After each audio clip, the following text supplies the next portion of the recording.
Blog Talk Radio. Welcome to Women Who Rock with Success Media, an award-winning show for professional women and men. Since 2014, we have provided a voice for entrepreneurs in the areas of business, marketing, advertising, public speaking, lifestyle and wellness coaching, arts and entertainment, fashion designing, interior and exterior designing, and sports. Our guest experts provide the latest information in their field while creating an educational resource for our listeners and viewers. Join us each Thursday at 9 a.m. Central Time, followed by our latest brand, Women Who Rock Investigates. Now, let's go to the studio, where our session is already in progress with your show host, Mrs. Diane Winbush. Women Who Rock with Success complies with the rules and terms according to the Federal Communications Commission podcast guidelines. The views and opinions expressed by our guests are their own, and their appearance on our digital media platforms does not imply an endorsement of them or any entity they represent. All guests who embrace our media stations are experts who are licensed in their fields of occupation. All rights reserved. And once again, hello everyone, and thank you for tuning back in with us. This is our third episode for today on Women Who Rock with Success Media, and this is your host, of course, Ms. Diane Winbush. And so thank you once again for tuning in with us. At the top of the hour at 9 o'clock, of course, we had our tax expert showing you, teaching you how to be able to be successful through your taxes when you're filing as a business owner or professional CEO, entrepreneur, or sole proprietor. Then at 10 o'clock, of course, we talked about transformation. It is very, very important that we know how to transform our business and even our lifestyle so that we do not become procrastinated or stuck in the area where we are. We know that life perhaps maybe bring about a lot of challenges and changes in our life, and then we still have to know how to pick up the pieces afterwards. So we had two impeccable guests on this morning to be able to help us to be able to, catapult us through that for 2023.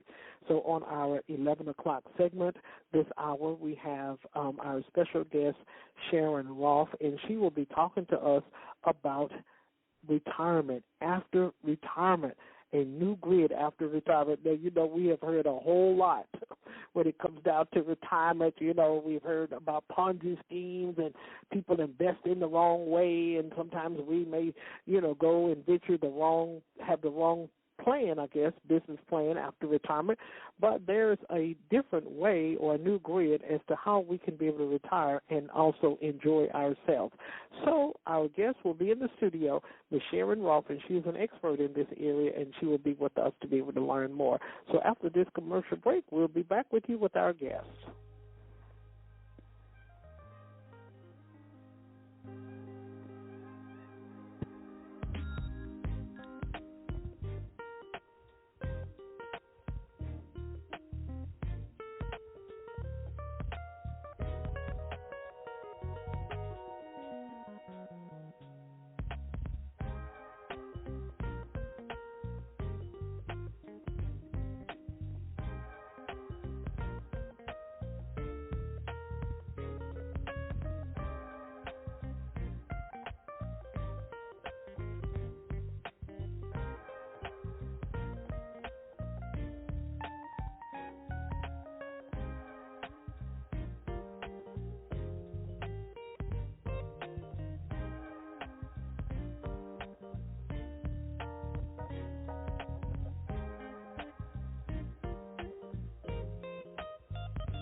Hello.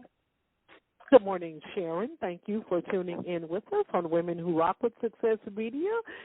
This is your host, Ms. Diane Winbush. So good morning, and thank you for tuning in with us. Well, thank you, Diane, for having me. Great, great. So I've already shared with the audience already, Sharon, about this impeccable grid that you have for those that are retiring and even after retirement. You know, a lot of times, people get in the wrong path. We got these Ponzi schemes that be going on sometimes after retirement, but you're going to be able to show us a better way, even if it comes down to investments or what have you.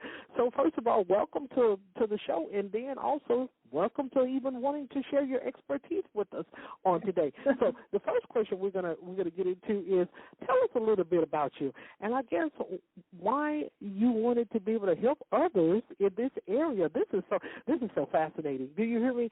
Like I said, people get into all kinds of investments, they get in all kinds of other different things, but here you are sharing with individuals how to still keep living after retirement. So talk to us a little bit about you.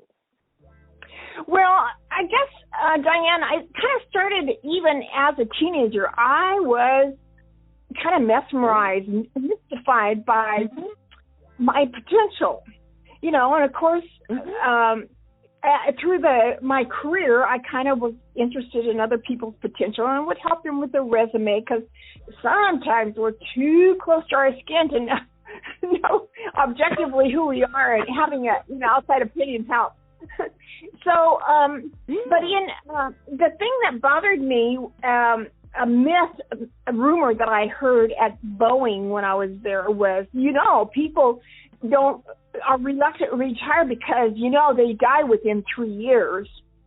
That stabbed my heart. That's wrong. Oh. And I thought, I've got to do something about that.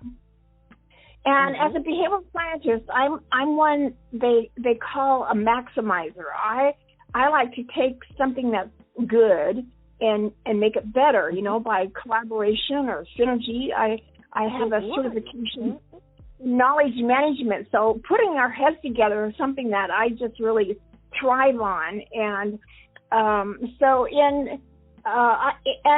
when I retired, the last project that I'd been working on at Boeing, I had seen email that came in, and they said, well, we're partnering with our community college to sponsor people into this coaching program. So I started it a week before I retired, and I want to bring out the potential of people who retire, because I'm finding that people kind of start feeling invisible. One lady told me she was just so offended. She was walking beside her daughter, and I guess they'd just gotten groceries or something, and the daughter was sounding like her mom was invisible because she didn't have a job. And that just so offended her. And I could really relate to feeling invisible, because I felt that way kind of a lot of my career. In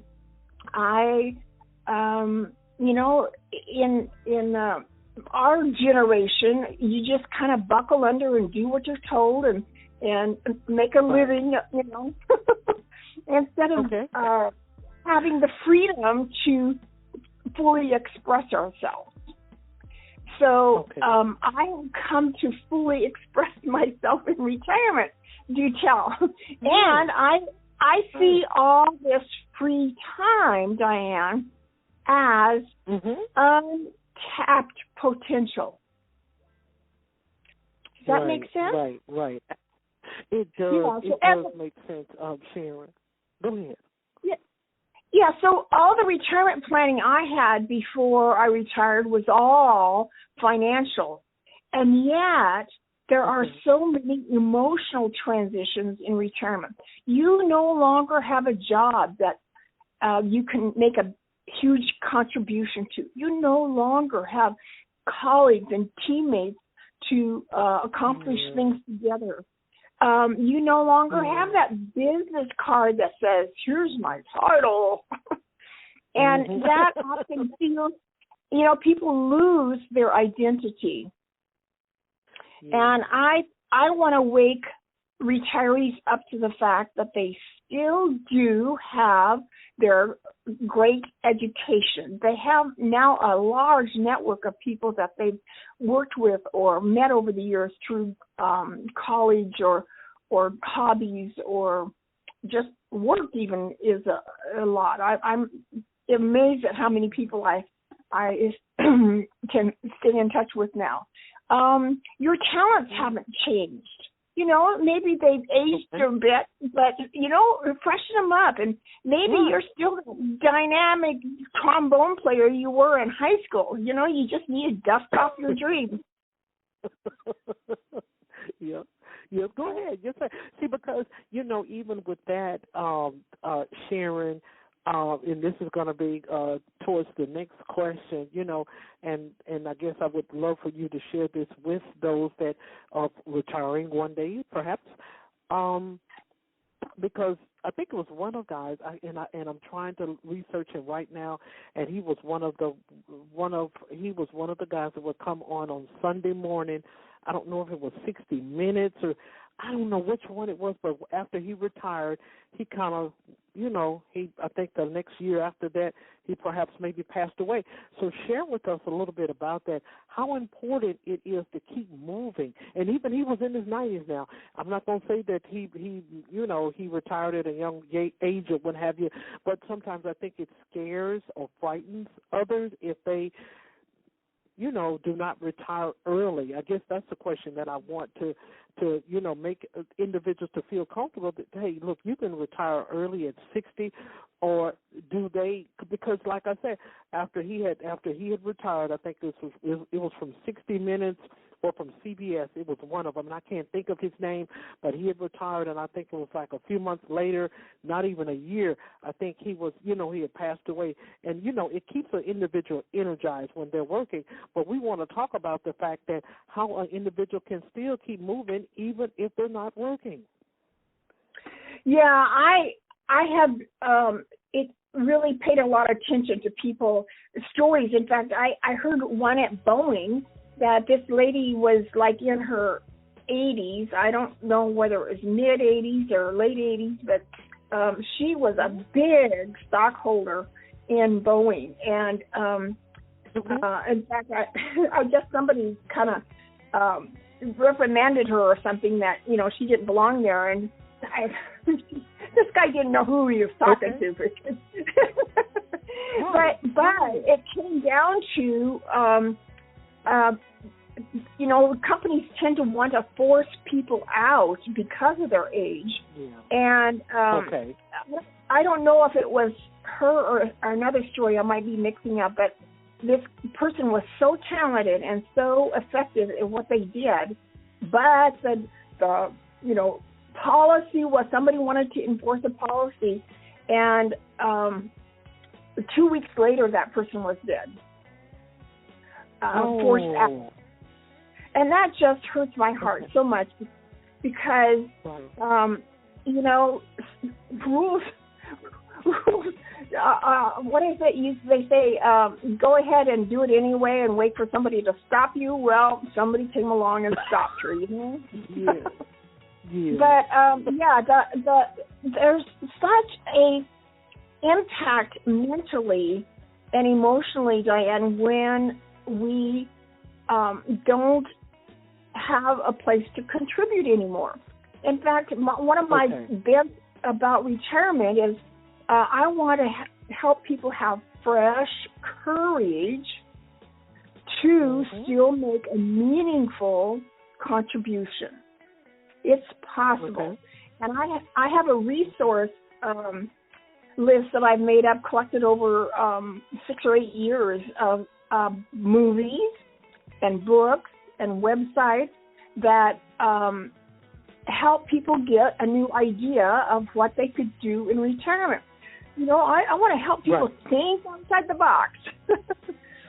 There's Habitat for Humanity actually has a division called Caravanners, and you take your RV, your bed, to the location where a house is being built, and you get to work with other people who are also caravanners to build homes for people. Oh, that is so awesome. That is so awesome. So it's I guess it's imperative for individuals. I mean, I don't know. I don't know how to put it together. You know, you're the expert on this and right here. I'm not retired yet or what have you, but I guess you have to continue to keep moving, and then also I guess you have to have a mindset. It's the mindset to keep. You know, and I don't know if it could be sickness or what's of some sort, but we're not going to get into that because we're trying to empower people, you know, even after their retirement. It is such a blessing for individuals to be able to continue to move on, you know, have different activities and can be able to explore the world even after retirement has, you know, probably long gone. So that's what leads me to the next question. We want to talk about effortless vitality. This is you right here. And so we want to first ask you, why was the title Effortless? That is so wonderful. Effortless vitality. Talk to us a little bit about that. Well, it's kind of linked somewhat, I guess you could call it inner motivation, intrinsic motivation. Okay. When you're working, and the thing I want most to help people with is to know who they are on the inside, how God put you together, you know, the ingredients He used, and it's things like your personality and your values and your dreams and goals. It could be called GPS or soul, or I know when I first shared it with my classmates in coaching school, it felt like I was sharing my soul, my essence. And the phrase effortless vitality came up in our manual, coaching manual that we were learning from. And when, you know, there's things that, like I like to bake, and nobody has to twist my arm to bake cookies. And I always have the energy to do that. It's not a hard thing to do. So when I mean, some people like you know, knitters or writers, they can't stop doing it. You know, it's just something that they have an intrinsic motivation for. So the core of my business, I want to help millions of people around the world know themselves from the inside. The invisible assets, or there's another way to say it. Invisible assets. So you not only have, you know, financial assets, but you have invisible assets of your personality and your values and your dreams and your hot buttons even. Sometimes we, you know, like a hot button often I think people have is freeway driving. and oftentimes that hot button might be something God intended you to help solve. Could you turn around and see that as maybe you've got some insight that nobody else has on solving an issue that needs improvement? You know, best practice. So it's becoming critical that we know who we are and can find the perfect place for us to fit in, because not only do our talents make room for us in, say, volunteering, but we also need to match it with, does it hold meaning for you? How many stories have we heard of people that go into certain careers because their parents had a certain struggle with something, or a brother, or people who make prostheses? They probably were solving a problem initially for a loved one, and they wanted to be part of the solution. So, and okay. Wow. Go ahead. Yeah, if you look, go ahead. No, you go ahead. You can go ahead and finish. Well, let me give you an example of thinking outside the box, Diane. One of my first guests, I did some podcasts here shortly after. It's about 4 to 5 years ago. I did some podcasting, and one of my first guests was a lady that she was from here in Seattle area, and she felt a huge need to expand her heart. And so she dreamed up a year's worth of community service projects around the world.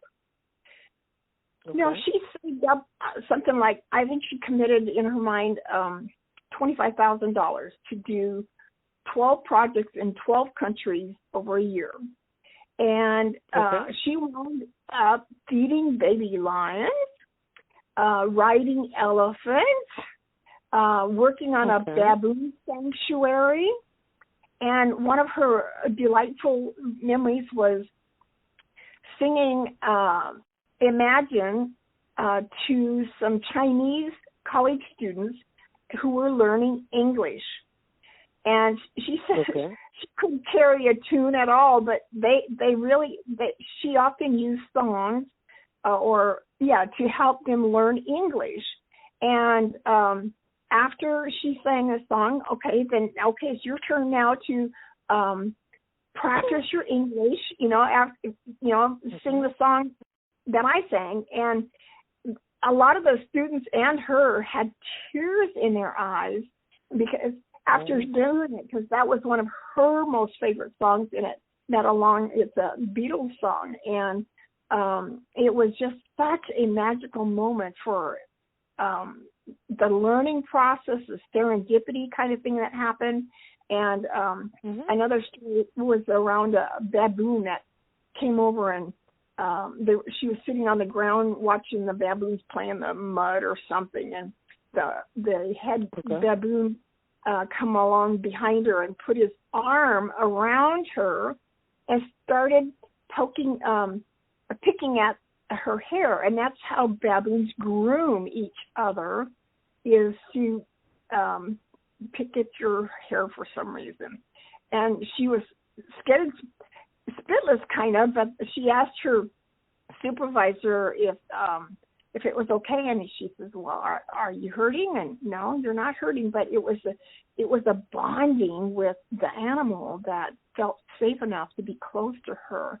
And she says, I can still at times look down at my arm and see that black hand of a baboon, around her shoulder, on her arm. So you mentioned mindset, and we often put limitations on ourselves. Okay, here's a story about way back when I was in my 20s, but I shared it with somebody yesterday, and she said, because your mindset can impact significantly your health.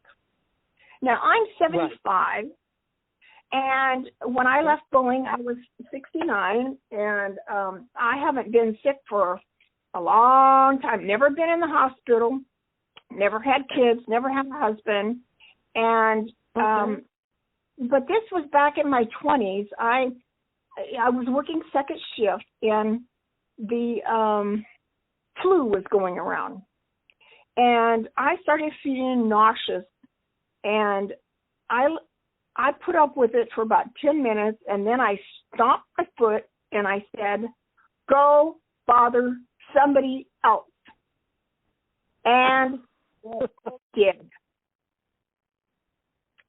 So when, I feel like I'm in charge of my health, and yet there's so many people that seem to, oh, yeah, I'll recover. I'm battling a cold, and I'm getting a cold. And I just said, here's what you can do with your cold, your flu. Just get out of here. That's what you can do. And that's right. instead of,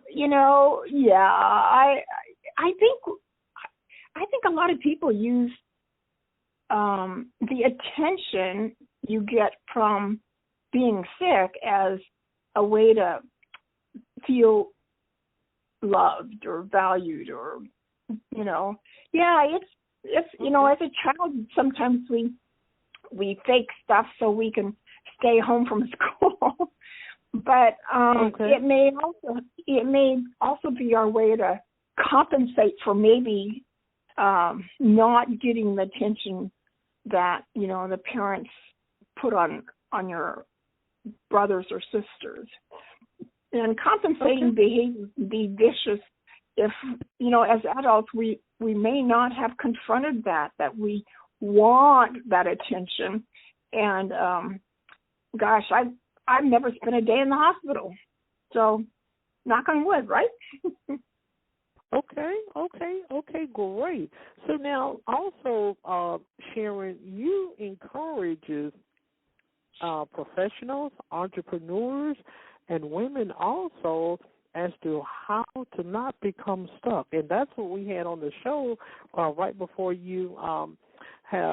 before your segment in the top of the hour came for you, and we want to certainly talk about that. That's one of my go-getters right there, is to help individuals not to become stuck. And I think I shared on the last segment, at 10 o'clock, I was like, a lot of times, and so this was the story that I shared. So we had this one entrepreneur back in, I think it was 2014. She had a mentor that was already kind of versed in the, business world, tech world, and what have you. And so she was helping her out, which we all need coaches and what have you. So the coach was trying to help her to get prepared for the interview. I think it was her first one. And right before she, and I hope and pray today that she's probably have, ran away from those jitters, or someone has kind of helped her to be able to get more motivated, but she got cold feet about the interview. I think it was like a day before, and I was like, wow, she got cold. Even though she had a mentor to be able to help her, she was just too afraid. She procrastinated. She said she felt that she did not have enough. She was not enough to be able to do this. And after I reviewed everything and looked over everything that she had more than enough to get started and to be a go-getter and be a guest on anybody's show. So talk to us a little bit about that as to how you encourage and empower individuals of not how to become stuck in what they already have. Well, that's a big question, and how I have applied it to me is I keep telling myself, and some of my family members too, I decide what stops me. Okay. And I would imagine that this gal probably had some, mental abuse, perhaps, saying that she's never going to amount to anything. Oh, you're just a stupid, whatever. And because there are loved ones that say that, why not believe them? They know us better than anybody else. But people often give us abusive nicknames more because of their insecurity than our own. And that mindset, they're still playing that old tape of what others think of you.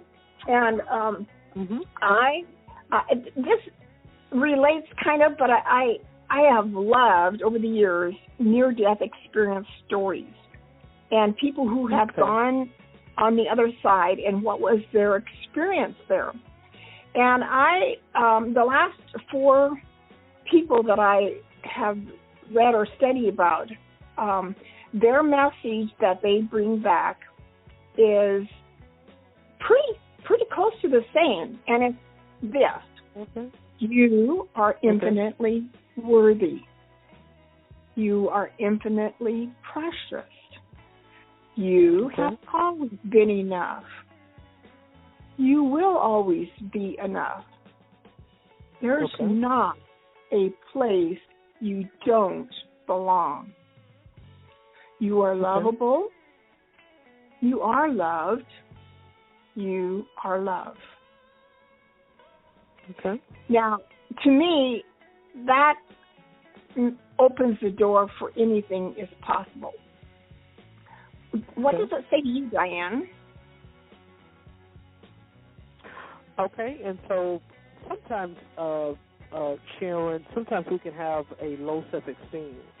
And when you say, sometimes what it's saying to me, we sometimes have to encourage ourselves. We are loved. Right. We have to know that we're loved. And that's what I kind of felt from this potential guest that was coming, is that if there was a lot of low self-esteem, procrastination was of course top of the line for that. But I think there was a lot of low self-esteem that perhaps maybe, even though, like I stated, she had a coach, but she still could not get beyond that procrastination.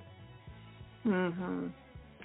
Yeah, I felt invisible in my family because I was the only one to go to college. And I grew up on a farm, and I've come across this saying, you're outstanding. Outstanding in a field. And I felt like I was outstanding in a field. Farm field. Because even though I've done all this college, and last year I wrote a book, and my sisters have not said a word about my book. I gave them one for Christmas a year ago. And so that's how I have felt that, it validates feeling invisible, because I don't get validated from my family. I've come to kind of recognize that my family isn't my audience. Okay. And therefore, they may not know and appreciate what I've done with myself or my career or my book. And my book is called Fresh Courage in Retirement, Finding Purpose, Essence, and Fulfillment. But I have to let go of that expectation of them wildly applauding me. It ain't going to happen. Let it go. That's right. And that's what we want to talk about next, Sharon. This is going to be the last question, and we want to talk about the ebook that you have released, and it's a free gift to all of your patrons, your clients, and also it's going to be free to our listeners and whoever else that connects with your website, and it's called A Call to Courage, A Call to Courage, and this will be something that will be befitting for the guest that I was telling you about. I don't think she had enough courage. Even like I stated, she had a mentor, she had a coach, but she did not have enough courage. So talk to us a little bit about the book, and I guess what is it that you expect that your readers take away from this free gift that you offer? Well, I give you a lot of ideas. Let me say, when I did podcasting, I asked maybe a dozen people who's a person I could have on my show that would talk about courage, And I was appalled that I had to ask so many people, and I realized there's a problem. And I've now become on Instagram Sharon_Queen of Courage. And I got the title Fresh Courage from a Hallmark movie that they said, often when you go home from vacation, you go home with fresh courage. Yeah, that's true.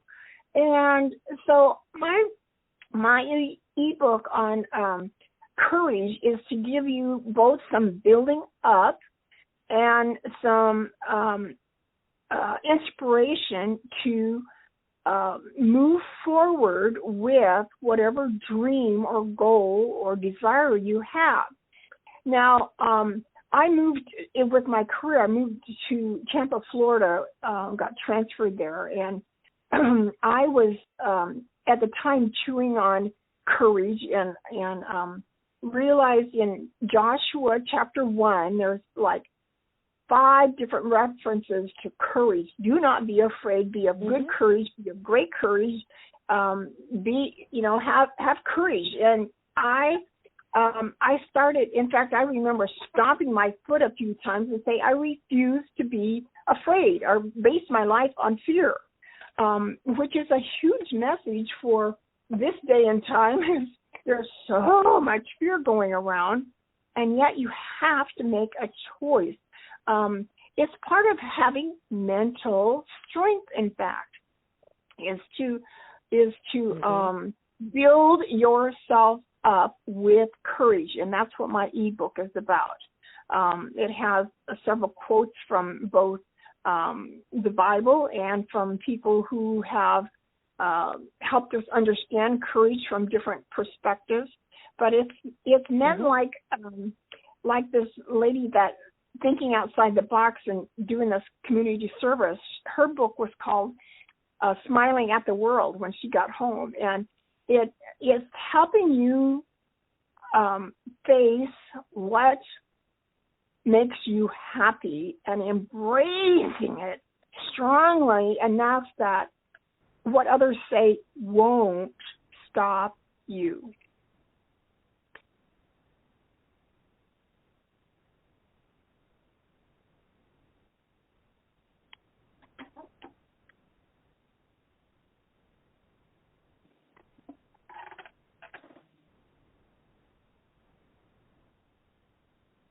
Diane?